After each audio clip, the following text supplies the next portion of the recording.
UPSC के 2024 के final results जारी हो चुके हैं, जिसमें प्रयागराज की शक्ति दुबे ने टॉप किया है, नंबर 1 पोजीशन प्राप्त की है। मित्रों, ये उनकी धैर्य का परिणाम है कि आज उन्होंने भारतवर्ष में सबसे लंबी परीक्षा, सबसे जटिल परीक्षा और सबसे व्यवस्थित परीक्षा में प्रथम स्थान प्राप्त किया है। बहुत ही गर्व का विषय है कि वर्ष 2024 में प्रयागराज से किसी महिला ने नंबर 1 स्थान प्राप्त किया है। और इसी को आगे बढ़ाते हुए हम ये बताना चाहते हैं आपको कि जो अवध है, अवध क्षेत्र है, उसमें से 19 लोग जो हैं यूपीएससी के उसमें सफल होकर अपना परचम लहरा चुके हैं इस वर्ष। और जो नए लोग हैं वो ये जान लें कि यूपीएससी की कंबाइन परीक्षा होती है, जिसमें नंबर 1 रैंक पर भारतीय प्रशासनिक सेवा होती है, और उसमें आपकी योग्यता के अनुसार जो आप रैंक प्राप्त करते हैं, आपको विभिन्न अखिल भारतीय और केंद्र शासित पदों पर सुशोभित किया जाता है, चयनित किया जाता है। क्योंकि बहुत सारे नए अभ्यर्थी जो इससे जुड़े हुए हैं, पुराने मित्र तो हमारे साथ जानते ही हैं, लेकिन जो नए लोग हैं वो इसके एक पैटर्न को भी समझने का प्रयास करें। बहुत लोग ये देखते हैं कि रैंक कितनी है और फिर भी आईएएस मिल गया, तो वो उनके अपने आरक्षण और अन्य प्रावधानों के तहत प्राप्त होता है। लेकिन एक जो जनरल क्राइटेरिया है वो यही है कि अखिल भारतीय और केंद्रीय, विभिन्न प्रकार की केंद्रीय सेवाओं के लिए कंबाइंड परीक्षा संघ लोक सेवा आयोग द्वारा कराई जाती है। इसमें चूँकि वरीयता नंबर 1 होने के कारण उसको आईएएस का एग्ज़ाम कहा जाता है।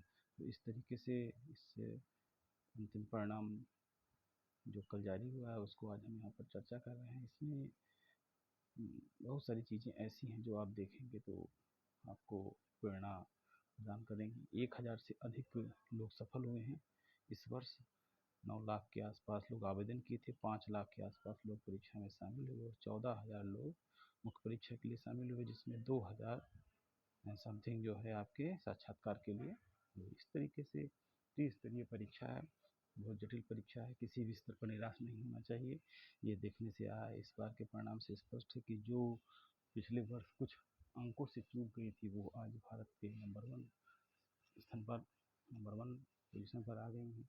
इसलिए जो है इनके आप साक्षात्कार को सुने तो आप देखेंगे किस तरीके से विभिन्न प्रकार की समस्याओं को जूझते हुए अपने आप को धैर्यपूर्वक परीक्षा की तैयारी करते हुए 5वें अटेम्प्ट में नंबर 1 पोजीशन पर पहुँची। तो इस तरीके से प्रारंभिक परीक्षा, मुख्य परीक्षा और साक्षात्कार, जैसा कि मैं सदैव कहता आया हूँ, तीनों चीज़ें एक दूसरे से इंटरलिंक हैं और संकेंद्रित अध्ययन आपका विषय वस्तु पर आपकी पकड़, मुख्य परीक्षा में जो एक विषय है उस पर आपकी गंभीर पकड़, ये आपको रैंक दिलाने में और यथाशीघ्र सफलता प्रदान करने में अत्यधिक सहायक होती है।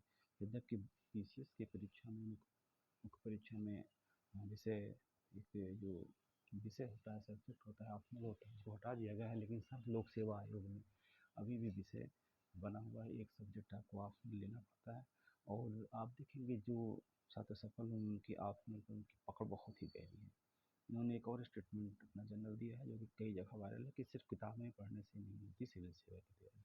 मतलब आपके संपूर्ण व्यक्तित्व का विकास, आपकी चारों तरफ घट रही घटनाओं और आपके धैर्य तथा आपका जो विश्लेषण करने की क्षमता है उसको लेकर के आपकी तैयारी कंप्लीट होती है। और अंतिम रूप से चयन परीक्षा में जब आप सफल होते हैं तो उन्हीं का योगदान होता है। जिस तरीके से मित्रों आज की ये प्रमुख खबर थी, जिसमें कि हमने आपको ये बताने का प्रयास किया कि कहाँ से जो है बच्चे सफल हुए हैं और उनका जो है कैसा जो है एक स्ट्रेटजी रहा है। तो इसी को प्रेरणा लेकर के आप अपनी तैयारी को नया आयाम दें। प्रारंभिक परीक्षा में समय बहुत कम बचे हैं, यही प्रारंभिक परीक्षा अगले वर्ष आपको जो है सफलता के नाम उस पर खड़ी करेगी। शुभकामनाएं। इसी के साथ मैं अपने इस वीडियो को विराम देता हूँ। जो छात्र इस वर्ष 2024 की परीक्षा में सफल हुए हैं उनको ढेरों शुभकामनाएं। उनके उज्जवल भविष्य की कामना के साथ सभी मित्रों को मेरा नमस्कार।